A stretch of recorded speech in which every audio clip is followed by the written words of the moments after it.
के coaching centre की बात करते हैं, दृष्टि आईएएस की बात करते हैं, जो मुखर्जी नगर में जो कोचिंग सेंटर है उसको एमसीडी ने उसका बेसमेंट सील कर दिया था। बच्चे आपके जितने भी स्टूडेंट्स हैं वो दोनों कोचिंग सेंटर मुखर्जी नगर में हो चाहे करोल बाग में हो, वहाँ पे प्रोटेस्ट कर रहे हैं। कुछ बच्चे कल रात को आपके घर के सामने भी पहुँच गए हैं। बच्चों में बहुत आक्रोश है, वो जस्टिस चाह रहे हैं। कहीं ना कहीं आपको ये भी लगा है कि दृष्टि आईएएस से कोई चूक हुई है? मतलब ये कह सकते हैं आराम से कि चूक हुई है, और लेकिन वो चूक ऐसी नहीं थी कि नीयत हमारी खराब रही हो, लेकिन हाँ चूक हुई है नियमों के स्तर पर। इंटरेस्टिंग बात या विचित्र बात ये है कि अगर आप मुझसे पूछें कि दिल्ली में कितने कोचिंग इंस्टीट्यूट्स हैं, मेरा ख्याल है कि उनकी संख्या कम से कम 1000 तो होगी ही, शायद ज़्यादा होगा, 2000 भी हो सकते हैं, ज़्यादा भी हो सकते हैं। जो नॉर्म है फायर एनओसी की, एजुकेशनल बिल्डिंग की, अगर आप मुझसे पूछें कि वो दिल्ली में कितनी बिल्डिंग्स के पास हैं, मेरा अनुमान है कि 2000 में से शायद एक के पास भी नहीं है। एक के पास भी नहीं? जी, ध्यान रखिए मैं जो कह रहा हूँ, fire NOC for educational building. Fire NOC कई तरह के होते हैं, अलग अलग कैटेगरीज में होते हैं, अलग अलग चीज़ों के लिए बने होते हैं। ऐसा नहीं है कि कोशिश हमने या बाकी इंस्टीट्यूट्स ने नहीं की, पर क्या होता है कि जब कोई हादसा होता है उसके बाद मोटी मोटी चीज़ें सतह पे आती हैं कि फायर एनओसी नहीं था, या ये नहीं था, या वो नहीं था, और जनता का आक्रोश फट पड़ता है। उसके पीछे की वजहें क्या हैं, परिस्थितियाँ क्या हैं, वो सोचने के लिए, समझने के लिए धैर्य चाहिए, समय चाहिए। तो मैं असल में 3 दिन से ये भी चाह रहा था कि पहले सारी स्थितियाँ सामने आ जाएं, क्योंकि 1-1.5 दिन तक तो ये स्पष्ट नहीं हो रहा था कि कितने बच्चे थे, क्या स्थिति है। धीरे धीरे चीज़ें स्पष्ट हुई, तो फिर आज ये मीटिंग हुई, तो मेरा ख्याल है कि अब हम उन सब बातों पर ज़्यादा स्पष्ट रूप से बात कर सकते हैं। जहाँ तक बात है हमारी बेसमेंट की, हमारी बेसमेंट मुखर्जी नगर में थी, करोल बाग में हमारे पास 4-5 बिल्डिंग्स हैं, उनमें से एक बिल्डिंग की बेसमेंट सील हुई है। बेसमेंट जो करोल बाग में थी वो अप्रूव्ड बेसमेंट है, अप्रूव्ड कमर्शियल बेसमेंट है, जिसमें एनओसी पे लिखा हुआ है कि उसमें ऑफिस चलाया जा सकता है। उसमें ऑफिस ही चल रहा था, पर अभी एमसीडी पर जो दबाव था उन्होंने इनडिस्क्रिमिनेट तरीके से सबको सील किया है, हमें भी सील किया है। नेहरू विहार में जो बेसमेंट थी, जिसको लेके काफ़ी ज़्यादा शोर हुआ, दरअसल क्या होता है कि जैसी बेसमेंट की बात आई तो सबके मन में बेसमेंट की एक इमेज बन गई है, एक छवि बन गई है। छवि ऐसी है कि एक छोटी सी बेसमेंट है, उसमें कुछ बच्चे बैठे हुए हैं, एक ही दरवाज़ा है, अगर वो बंद हो जाएगा तो क्या होगा। एकदम जायज़ बात है। जो नेहरू विहार की बेसमेंट थी वो किसी घर की बेसमेंट नहीं थी, वो एक कमर्शियल मॉल है, उसकी बेसमेंट है, बहुत बड़े आकार की बेसमेंट है। उसमें 1 नहीं 2 नहीं 7 एग्जिट हैं, 7 एग्जिट आपस में कनेक्टेड हैं। उसमें क्लासरूम्स थे, हर एक क्लासरूम के अंदर मैप लगे हुए हैं कि किसी भी इमरजेंसी में आप कहाँ कहाँ से बाहर निकल सकते हैं।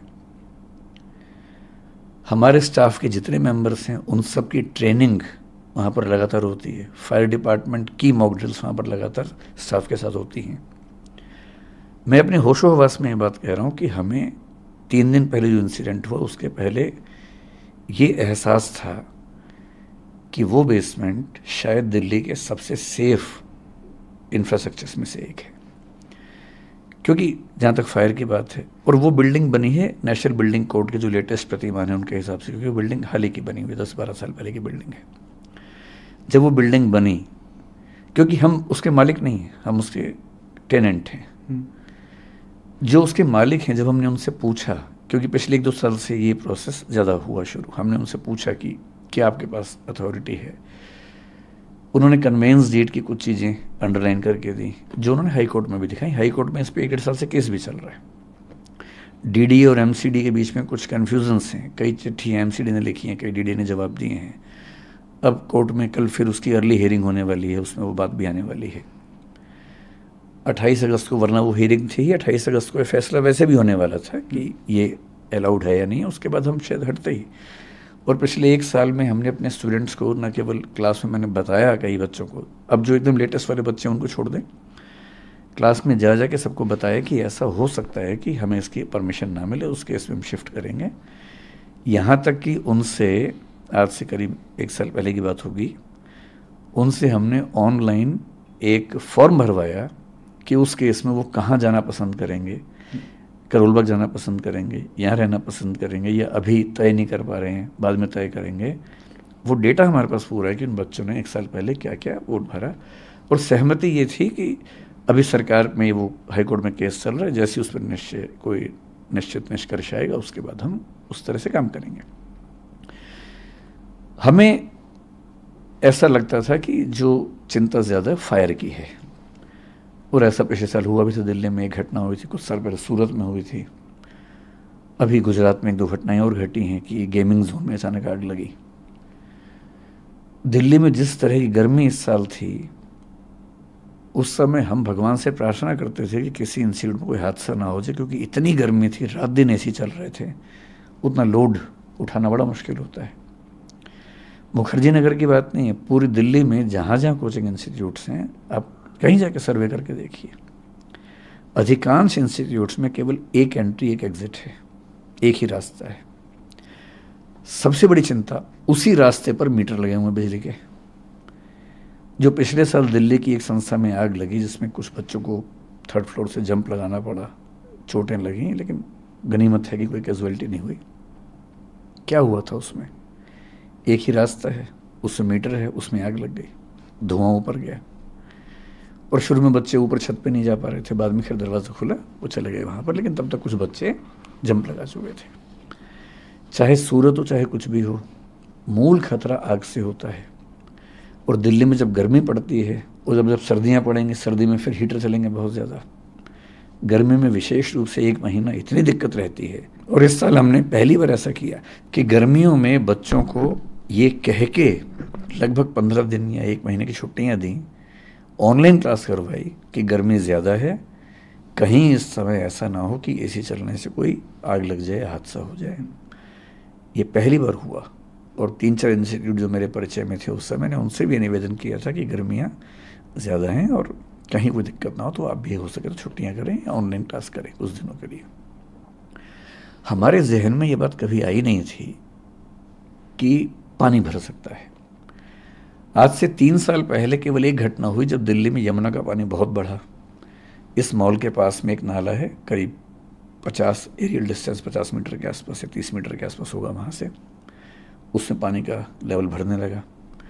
जैसे उसमें पानी का लेवल भरने लगा, हमने अपने इंस्टीट्यूट में 7 दिन की छुट्टी कर दी कि जब तक ये नीचे नहीं जाएगा हम क्लास नहीं लेंगे। 7 दिन छुट्टी हुई, ऑनलाइन क्लास चली, बच्चे वहाँ चले गए। 3 दिन पहले जो घटना घटी, उसके बाद पहली बार हमें ये रियलाइजेशन हुआ कि कहीं ऐसा भी तो हो सकता है। ये हमारे जहन में कभी नहीं आया था। और मैं एमसीडी का तहे दिल से शुक्रिया करता हूँ कि उन्होंने सीलिंग कर दी है।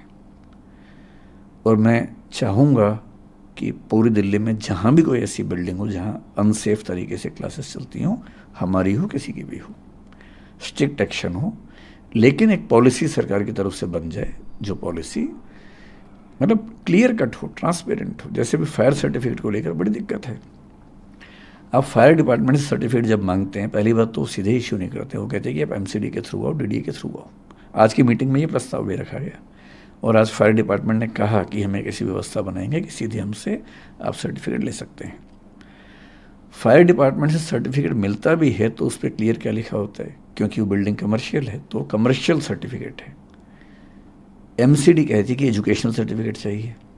एजुकेशनल बिल्डिंग का certificate to the best of my knowledge Delhi में एक भी प्राइवेट संस्था के पास नहीं है, केवल कॉलेज, यूनिवर्सिटी, स्कूल को मिलता है। और ये भी क्यों हुआ? क्योंकि 2020 से पहले डीडीए की भाषा में हम एजुकेशनल बिल्डिंग वाली एक्टिविटी में नहीं थे, हम कमर्शियल एक्टिविटी में थे। कोचिंग इंस्टीट्यूट्स जीएसटी के हिसाब से आज भी कमर्शियल एक्टिविटी है और इसलिए जो जीएसटी में हमारा टैक्स जमा होता है वो कमर्शियल कोचिंग नाम से होता है, तो हम कमर्शियल एक्टिविटी हैं। कमर्शियल एक्टिविटी का मतलब है कमर्शियल बिल्डिंग में हम काम कर सकते हैं। हम वहाँ काम करते थे। जिस मॉल की बात आप कर रहे हैं उस मॉल के मालिक ने मुझे कई बार ये विश्वास दिलाया है कि कमर्शियल मॉल के तौर पर इसके पास एनओसी है। कैसे है?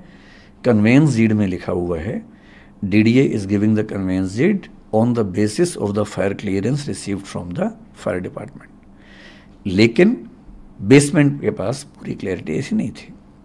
इसका क्या जवाब दिया उन्होंने कि 2018 में जब FAR के रूल्स चेंज हुए, फ्लोर एरिया रेशो बोलते हैं, जब रूल्स चेंज हुए तो एडिशनल FAR उनको मिला है और एडिशनल FAR के लिए उन्होंने DDA में अप्लाई किया हुआ है कमर्शियल FAR बनाने के लिए। अगर वो कमर्शियल FAR है तो कमर्शियल एक्टिविटी वहाँ हो सकती है।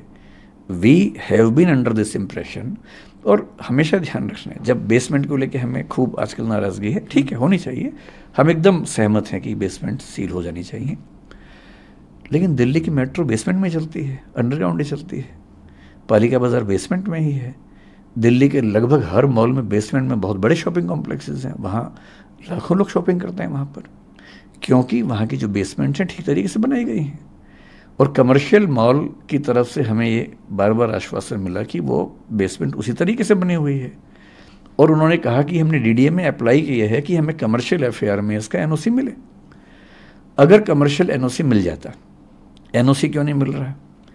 DDA का मानना है कि ये काम MCD का है, MCD का मानना है कि काम DDA का है।